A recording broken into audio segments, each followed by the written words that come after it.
Natikom merħba għal-programm News.mt illum ma jistax jonqos li l-programm tagħna jiffoka fuq il-Konferenza Ġenerali Annwali tal-Partit Laburista.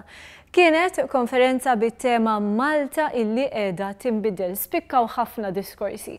Spikkat ukoll pereżempju l-preżenza qawwija u d-diskorsi li għamlu diversi żgħażagħ. Insomma, ejja naraw dan is-servizz li jiġbor kollox fi ftit minuti. Ngħaddi sabiex nintroduċi il-Prim Ministru u mexxej tal-Partit Laburista Joseph Muscat sabiex jagħlaq din is-sessjoni finali tal-Konferenza Ġenerali Annwali 2016.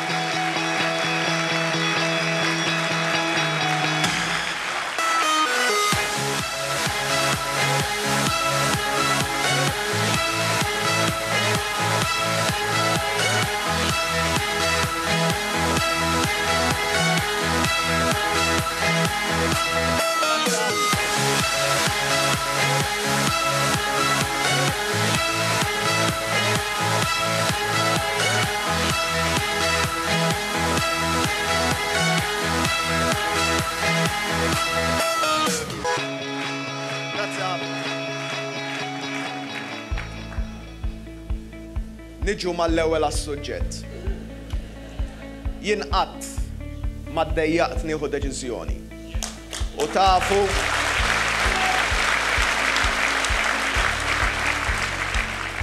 tafu li xogħli kuljum minn filgħodu sa filgħaxija huwa li niddeċiedi u nerfa' ir-responsabbiltà bil-fatti u mhux bil-kliem.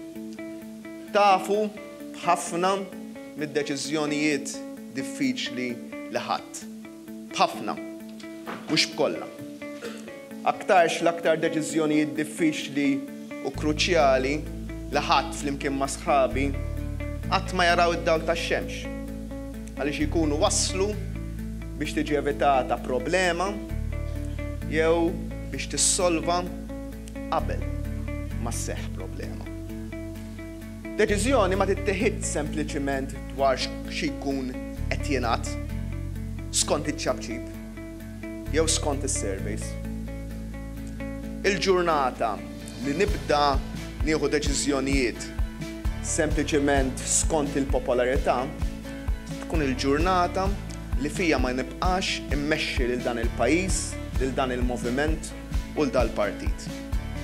Li kieku ħares lejn in-numri meta ġejt biex appoġġjajt id-dħul tad-divorzju, jew fil-ġurnata li daħħalna flimkien l-Unjoni Ċivili, dan qatt ma kienu jaraw id-dawl tax-xemx. Għaliex in-numri kienu jgħidu ħaġa, iżda il-prinċipji, il-ħsieb, il-qalb kienu jgħidu ħaġa oħra. Mexxej jieqaf ikun mexxej meta sempliċement isegwi l-kurrent. Mexxej ikun mexxej meta jifhem il-kurrent, iqis il-fatti, jisma' lil kulħadd, jieħu d-deċiżjoni u jerfa' dik id-deċiżjoni. Dak li għamilt u nassigurakom hawnhekk li dak illi se nibqa'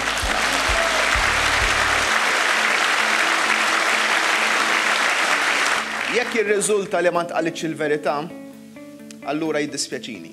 Il-pożizzjoni tal-persuni konċernati ma tkunx tenibbli. Jekk jirriżulta li qalu l-verità, ikun fatt importanti ħafna, iżda m'għandix tkun skuża biex ma jsir xejn. Għaliex l-ħsara saret.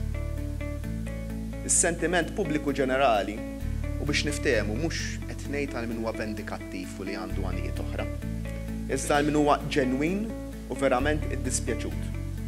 Jimmerita li nagħtu sinjal li aħna l-politiċi ma nistgħux nimxu biss fuq dak li hu legali. Iżda għandna nħaddnu wkoll dak li jidher li hu korrett. Is-sinjal se jkun jiddependi mill-fatti u mhux mill-lajat. U sinjal li jagħti każ is-sentiment ġenwin tan-nies. Fuq kollox irid ikun sinjal li jkollu sens ta' ġustizzja lejn dawk involuti u fuq kollox lejn il-poplu. F'Malta għandna wkoll qed jorok idejh u qed jara din bħala okkażjoni biex iwaqqaf jew jipprova jwaqqaf ix-xogħol u l-ġid li qed jinħoloq. Qed jinkixfu waħedhom. Għax ma jifilħux ma jidrux quddiem il-kameras barranin biex jitkellmu kontra pajjiżna. Min għalihom li qed jitkellmu kontra l-gvern. Iżda fil-verità qed jitkellmu kontrikom, kontra l-pajjiż, kontra kull Maltija u kull Awċija. Fil-libertà li jagħmluha. Iżda l-poplu qed jiġġudikhom. Li tikkritika tajjeb, li tikkritika b'mod aħrax huwa aċċettabbli. Li tipprova tfixkel lil pajjiż mhux aċċettabbli.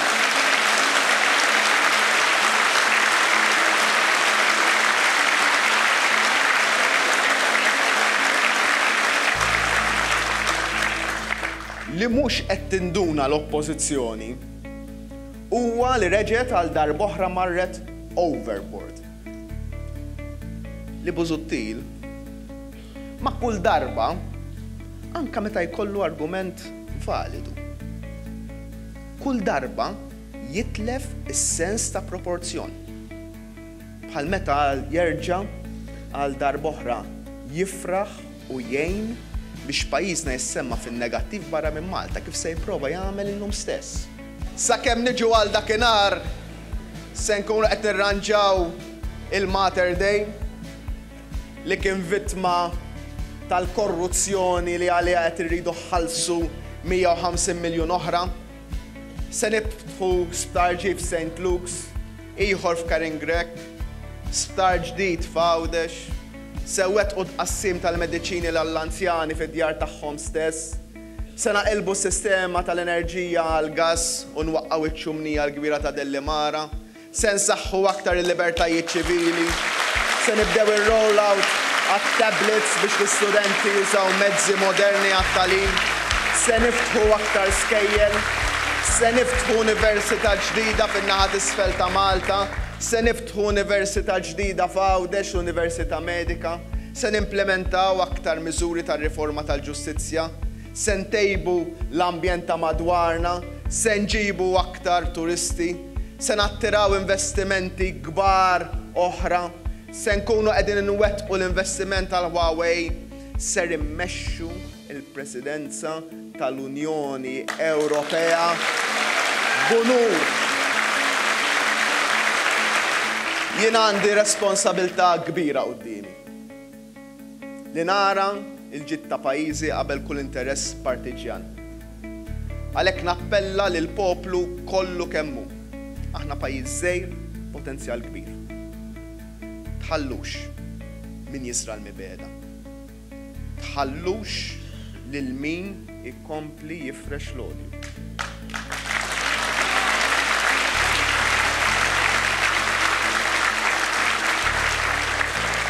L-għaqda dejjem tirbaħ fuq il-firda.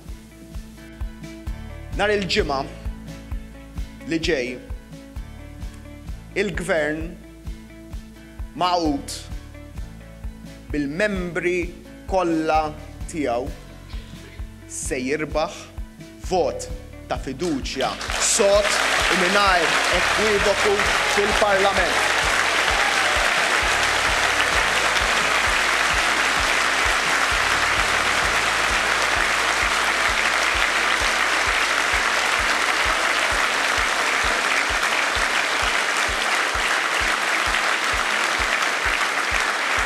Dan huwa vot li aħna se naċċettah b'umiltà.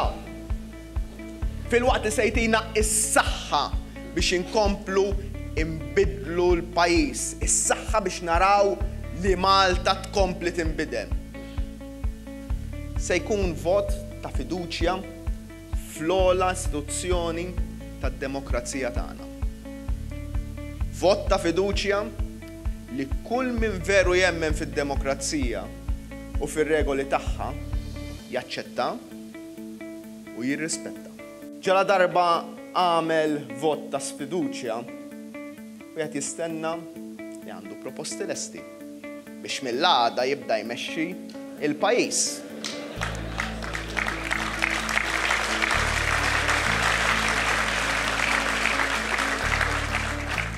Mhux biżżejjed tagħmel vot ta' sfiduċja? Ngħidu li tgħaddi tiegħu. X'ħajjagħmel l-għada? X'ħajjagħmel għall postijiet tax-xogħol tal-Maltin u l-Awċin kollha? Se jgħidilna se jagħmel? Se jkompli għaddej bil-qalb għall-gass u bil-kuntratt tal-Power Station li ilu tant jgħid kontrihom? Se jkompli bil-programm ta' ċittadinanza b'investiment li hu kontrija imma sħabu jgħinuha fira? Se jkompli bil-bini tal-isptar Fawdex li hu qal li ma jemminx fih? Se jkompli bl-Università fin-naħa t'isfel ta' Malta? Se jkompli jagħti lin-nies il-flus li nsterqulhom mill-VAT fuq reġistrazzjoni tal-karozzi?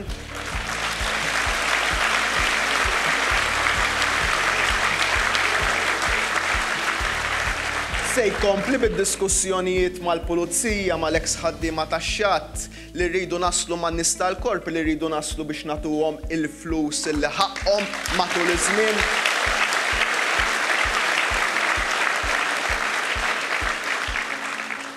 Għadu jemmen li l-kontijiet iridu nidrawhom għoljin lill-investituri.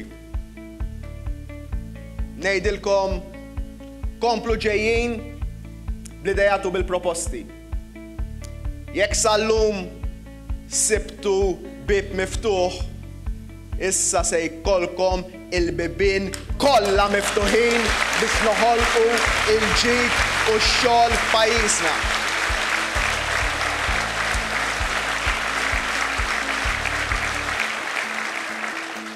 Mark my words, l-investiment se jkompli ġej, ix-xogħol se jkompli jinħoloq dan il-pajjiż.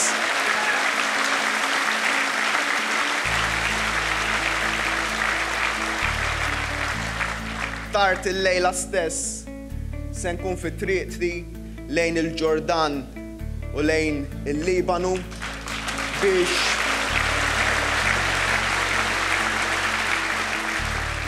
biex flimkien mal-Kamra tal-Kummerċ u l-Għaqda tal-Iżviluppaturi u delegazzjoni kbira ta' negozjanti se nkunu qed niftħu it-triq għal swieq ġodda għal kumpaniji Maltin u Awċin.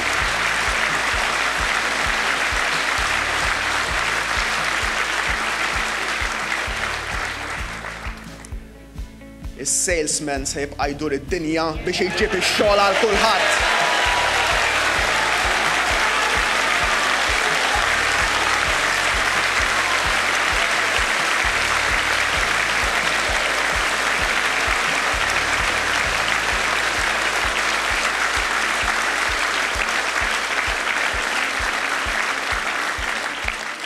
Fil-ġimgħat li ġejjin se nuru bil-fatti li dan il-gvern qed jaħdem aktar minn qatt qabel. U se nkun qed inħabbru proġetti ġodda u sostenibbli li bihom se noħolqu mijiet ta' impjiegi ġodda għaż-żgħażagħ, nisa, irġiel, Maltin u Awċin kollha kemm huma. F'Malta qed jiġri totalment bil-maqlub. L-investiment ġej għaliex in-negozjanti jafu li mhux lil min taf, iżda l-idea li tot. Il-ġid qed jitqassam bl-edukazzjoni b'xejn, bis-saħħa b'xejn, bil-mediċini b'xejn, biċ-childcare b'xejn, biżieda fil-pensjonijiet, bl-għajnuna l-first time buyers, bit-traħħis bil-kontijiet tad-dawl u tal-ilma, bit-taxxi li qed jonqsu u mhux jiżdiedu.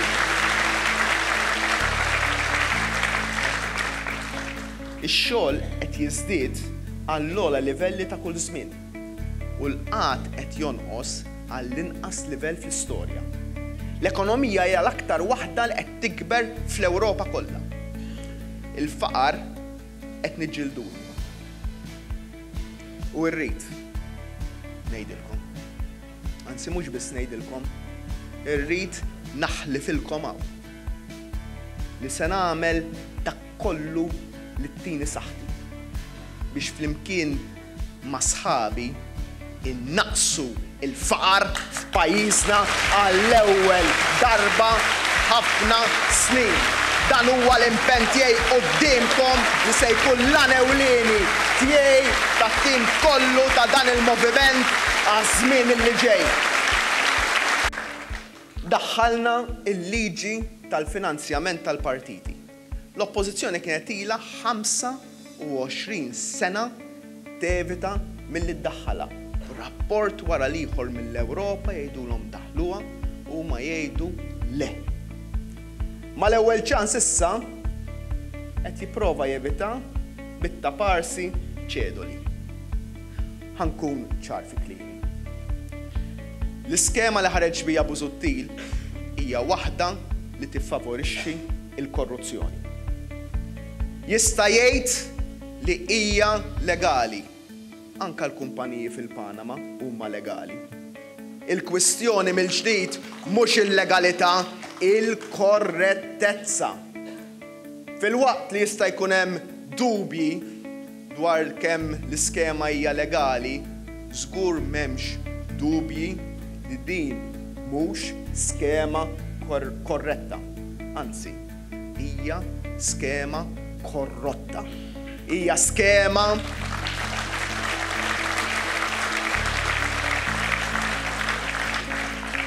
mi skema korretta, hija skema korrotta, skema li se tiffavorixxi il-korruzzjoni. Bis-segretezza u l-ħabi tiegħu, il-kap tal-oppożizzjoni qed jagħmel il-Panama f'Malta, fil-partit tiegħu stess.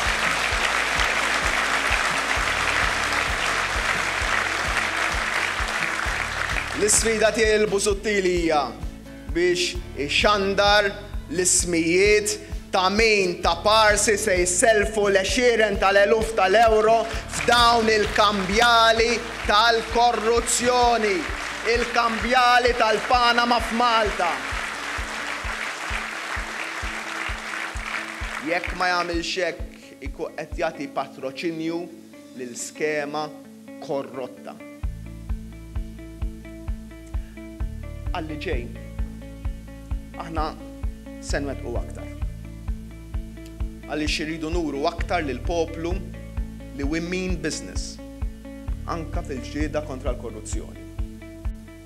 L-ewwel nett se nkunu qed nindaħħlu liġi fejn ikollna kummissarju tal-istandards għall-politiċi, fejn se jirregola l-aġir ta' kull politiku u se jkun hemm bniedem li ġej minn esperjenza u li jgawdi rispett tal-poplu Malti u għawċi kollu biex jara dan. It-tieni, se naraw li l-membri parlamentari jitħallsu l-onorarja skont kemm jattendu l-Parlament.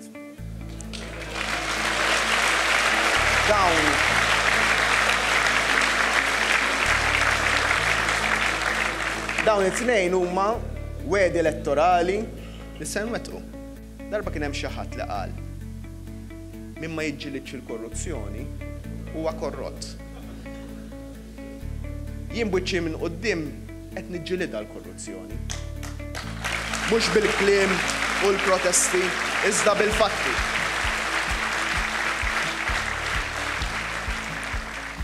Meta Simon Busuttil kien influenti ħafna fil-gvern, ma għamel xejn biex jiġġieled il-korruzzjoni, anzi kien jiddefendi lill-gvern li kien mifni bil-korruzzjoni. U allura nfakkar min ma jiġġielidx il-korruzzjoni meta jkollu l-poter huwa korrott.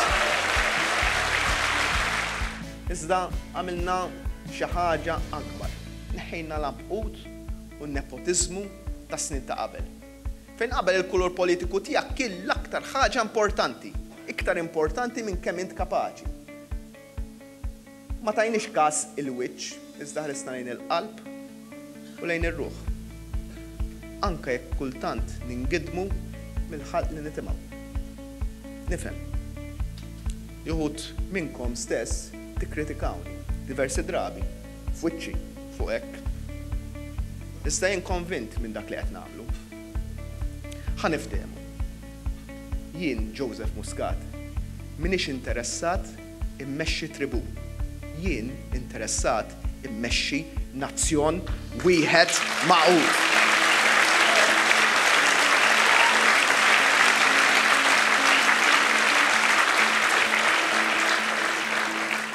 dak il-ġurament tiegħi, dik il-missjoni tagħna, dik hija s-sejħa tagħna. Is-sejħa li qabel kienet tgħid Malta l-ewwel qabel kollox, u issa ngħidula Malta tagħna lkoll. Sejħa li hemm min irid inessilna biex nerġgħu nisbaw l-uċuħ. Jien ngħidilkom le.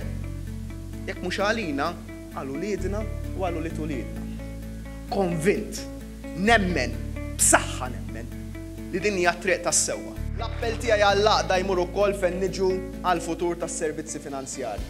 Min jipprova jgħid li hemm problema xi semmew Maltin qed jipprova jitħadd bin-nies. Il-pressjoni fuq kull ċentru għas-servizzi finanzjarji se tiżdied irrispettivament minn min jissemma. Kif kienet żdiedet meta kien hemm ngħidu aħna l-LuxLeaks li kienu jirrigwardjaw il-Lussemburgu u fejn ma kellix taqsam Malta. Xorta il-pressjoni żdiedet fuq Malta. Tmirna huwa li nipproteġu lil dan is-settur u wkoll li naraw jkompli jikber. Għalhekk lilin mill-politika partiġjana. Nassigura lil dawk l-eluf, speċjalment ta' żgħażagħ, nisa u irġiel, li jaħdmu f'dan il-qasam bl-impenn tagħna. Impenn sħiħ u nazzjonali. Fit-tama li ma jkunx hemm min jipprova jippolitiġġa dal-qasam li gawda minn kunsens politiku għal snin sħaħ. Imma issa rridu nagħmlu xi ħaġa oħra wkoll. Irridu nkomplu niggvernaw biex nkomplu nirriformaw, nkattru l-ġid, nassiguraw li min huwa taħt jitla l-fuq u jiġi parti minn middle class ġdida. Li min irid jimxi fil-ħajja jimxi, li min huwa kapaċi jirnexxi. Xi jkollna l-aħjar edukazzjoni għat-tfal tagħna, l-aħjar sistema tas-saħħa, l-aktar ekonomija dinamika, ħarsien ambjentali, riformi soċjali, ugwaljanza, opportunitajiet għal kulħadd, inkluż għan-nies b'diżabilità. Biex bekk meta jasal iż-żmien, jien indur magħkom fuq l-elettorat biex nerġgħu nassiguraw li niksbu dik il-fiduċja. It-triq l-qudiem hija ċara.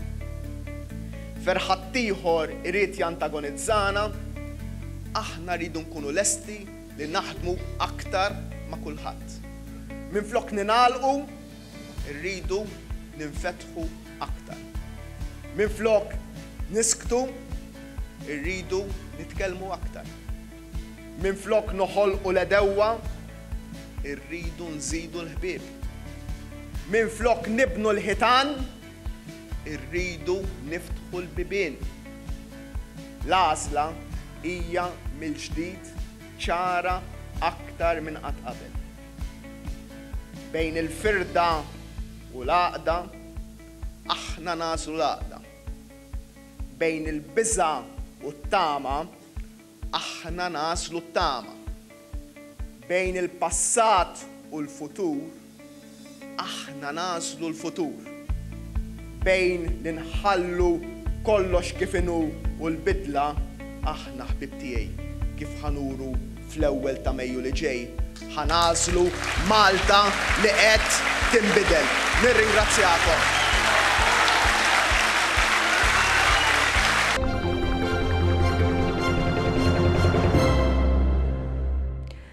Ħeġġa kbira issa l-attività illi ser issir nhar l-ewwel ta' Mejju. Intant dak kien il-programm tagħna illum, programm li tistgħu issibuh fuq iċ-channel tagħna fuq YouTube. Infakkarkom ukoll li l-aħbarijiet, klips interessanti u updates minn ħin għal ieħor tistgħu issegbuhom fuq il-paġna tagħna fuq Facebook. Dalwaqt ser inniedu proġett ġdid. Grazzi tal-li lejla kontu magħna l-kumplament tas-serata tajba inħeġġitkom issegwu għan news.